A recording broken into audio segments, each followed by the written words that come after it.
Hey everyone, welcome back. मैंने अपने last videos में आप लोग को पढ़ाया था ब्लड क्लॉटिंग के बारे में, ब्लड ग्रुप्स के बारे में, और आज मैं आपको पढ़ाने वाली हूँ वर्किंग ऑफ हार्ट। मैं कोशिश करूँगी कि हार्ट के पूरे फंक्शन के बारे में बता पाऊँ, तो प्लीज़ लास्ट तक में बने रहिएगा।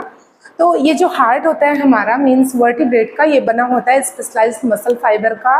मायोजेनिक हार्ट होता है, और हम लोगों में मैमल्स में 4 चैम्बर्ड हार्ट होता है जिसमें 2 ऑरिकल्स होते हैं।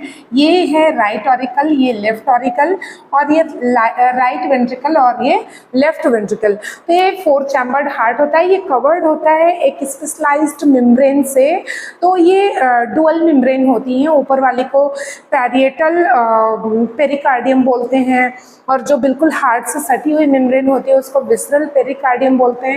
एक्चुअली इन मेम्ब्रेन्स का काम होता है बहुत अच्छे से डेलिकेट से हार्ट को प्रोटेक्ट करके रखना, और इसके प्रोटेक्शन को और ज़्यादा इंक्रीज करके रखने के लिए इनके बीच में भरा होता है पेरिकार्डियल फ्लूइड। ठीक है, तो अब हम हार्ट पे आते हैं। तो ये जो 4 चैम्बर्स है ना, ये चारों जो रूम है इसके एक दूसरे से सेपरेटेड है। तो ऑरिकल, लेफ्ट ऑरिकल और लेफ्ट वेंट्रिकल के बीच में एक वॉल्व होता है, फ्लैप लाइक स्ट्रक्चर होता है, जिसको हम बोलते हैं ट्राइकस्पिड वॉल्व। क्या बोलते हैं? Tricuspid valve. ऐसे ही राइट और लेफ्ट ऑरिकल और लेफ्ट वेंट्रिकल के बीच में होता है बाइकस्पिड वॉल्व। ठीक है, एक्चुअली इन वॉल्व्स का काम होता है कि जब ब्लड फ्लो वेंट्रिकल में हो जाए तो ये बंद हो जाए और ब्लड के बैक फ्लो से रोक ले। ठीक है, तो और दोनों वेंट्रिकल से के बीच में इंटर वेंट्रिकुलर सेप्टम पाया जाता है। ठीक है, एक वॉल होती है जिसको हम बोलते हैं इंटर वेंट्रिकुलर सेप्टम। तो कुछ जानते हैं इनकी वेसल्स के बारे में। हमेशा याद रखिएगा, जो हार्ट की तरफ ब्लड को लेके आती हैं उनको बोलते हैं वेन्स। ठीक है, जो हार्ट की तरफ ब्लड को लाएंगी उनको बोलेंगे वेन्स। तो ये होती है सिस्टेमिक वेन, जो कि डीऑक्सीजनेटेड ब्लड को कैरी करती है। एक्चुअली जब कैपिलरीज हमारे टिश्यू में, हमारे सेल्स में वैरायटी ऑफ मेटाबॉलिक एक्टिविटीज हो रही है, तो वेस्ट निकल रहा है, CO2 निकल रहा है। तो जब CO2 से लोडेड हीमोग्लोबिन आता है, ब्लड आता है, तो वेन्स होते हुए आता है। कैपिलरीज जो होती हैं डीऑक्सीजनेटेड ब्लड को जो कैरी करती हैं, वो बाद में वेन्स में चेंज हो जाती हैं, और वेन्स जब मल्टीपल वेन्स इकट्ठा होती हैं तो बनती है वेना केवा। तो एक होती है सुपीरियर वेना केवा, दूसरी होती है inferior vena cava. Inferior vena cava lower body part से डीऑक्सीजनेटेड ब्लड को लेके आएगी, और superior vena cava upper body part से डीऑक्सीजनेटेड ब्लड को लेके आएगी, और दोनों वेना केवा आके खुलती है यहाँ पे राइट एट्रियम में। कहाँ पे खुलती है? राइट एट्रियम में। डीऑक्सीजनेटेड ब्लड कहाँ पे आके पॉर होता है? राइट एट्रियम में। वैसे यहाँ पे जो पल्मोनरी वेन्स आ रही हैं, एक्चुअली हमारा हार्ट जो सिचुएटेड होता है ये लंग्स के बीच में होता है। इसके दोनों तरफ में लंग्स होंगे।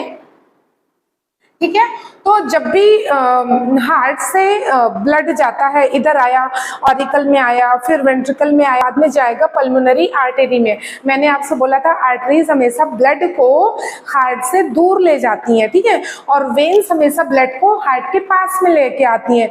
तो ये जो डीऑक्सीजनेटेड ब्लड है ये जाएगा पल्मोनरी आर्टरीज के थ्रू, किधर जाएगा?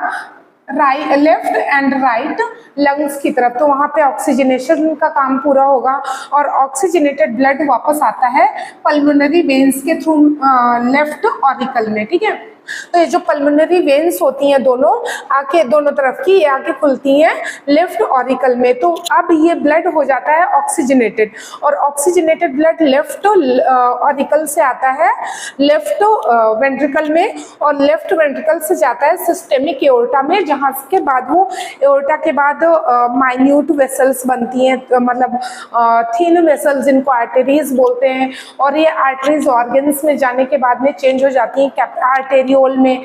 आर्टेरियोल फिर चेंज होती है कैपिलरीज में। तो कैपिलरीज आप देखोगे सारे स्ट्रक्चर जो हमारा एक्सटर्नल इंटरनल जितने भी ऑर्गन्स हैं, टिश्यूज हैं, सारे स्ट्रक्चर के ऊपर पूरा कवर करके रखती है। ठीक है, और वहीं पे एक्सचेंज होता है। जैसे प्योर ब्लड कैरी करता है ऑक्सीजन को कैरी करता है, न्यूट्रिशन को कैरी करता है, जितने भी न्यूट्रिएंट होते हैं, हार्मोन्स को कैरी करता है, जो भी नेसेसरी चीजें होती हैं वो इसी ब्लड के थ्रू हमारे पूरे बॉडी में ट्रांसपोर्ट की जाती हैं।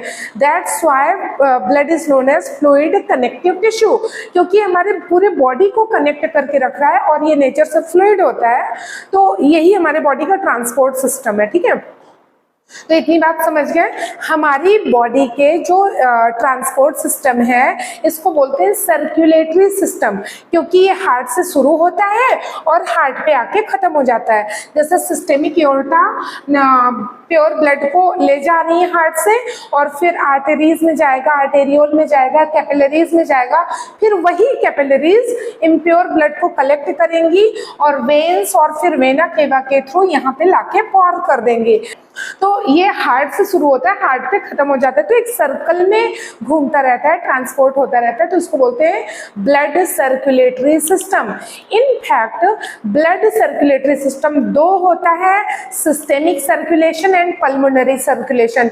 अभी आपने देखा कि ये यहाँ पे प्योर ब्लड आ रहा है लेफ्ट ऑरिकल में, फिर लेफ्ट वेंट्रिकल में जाएगा और फिर लेफ्ट वेंट्रिकल से जाएगा सिस्टेमिक एओर्टा, फिर आर्टरीज में बदल जाती है, फिर आर्टेरियोल में बदल जाती है, फिर कैपिलरीज में बदल जाती है, फिर यही कैपिलरीज कलेक्ट होकर के वेन्स बनाती हैं, फिर वेना केवा के बाद फिर इसमें आ जाता है राइट एट्रियम में। ठीक है, तो ये होता है सिस्टेमिक सर्कुलेशन। अब यहाँ पे राइट एट्रियम में आने वाला ब्लड होता है डीऑक्सीजनेटेड ब्लड। तो ब्लड है डीऑक्सीजनेटेड ब्लड, ये राइट एट्रियम से जाएगा राइट वेंट्रिकल में वाया ट्राइकस्पिड वाल्व, फिर सेमी ल्यूनर वाल्व के थ्रू ये जाएगा पल्मोनरी आर्टरी में। पल्मोनरी आर्टरी में दोनों तरफ में जाता है और दो ब्रांचेस में बटी होती है इनफैक्ट, और वो दोनों लंग्स की तरफ में लेके जाती हैं।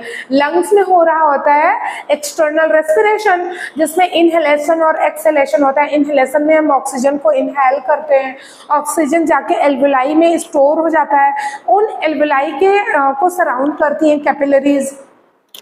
तो उन्हीं कैपिलरीज के थ्रू ये जो आर्टरीज हैं ये जाएंगी कार्बन डाइऑक्साइड को कैरी करके ब्लड। अब ये जो पल्मोनरी आर्टरी है इसके ब्लड में क्या होगा, कार्बन डाइऑक्साइड होगी। ठीक है, डीऑक्सीजनेटेड ब्लड होगा, ये लंग्स में जाएगा और कार्बन डाइऑक्साइड को ड्रॉप कर देगा, ऑक्सीजन को पिकअप कर लेगा और वापस आएगा किधर, left and right pulmonary veins के थ्रू लेफ्ट एट्रियम में। ठीक है, तो एक पूरा सर्कल हो गया किसका, पल्मोनरी सर्कुलेशन का। तो इस तरह से दो तरह के सर्कुलेशन पाए जाते हैं, systemic circulation and pulmonary circulation.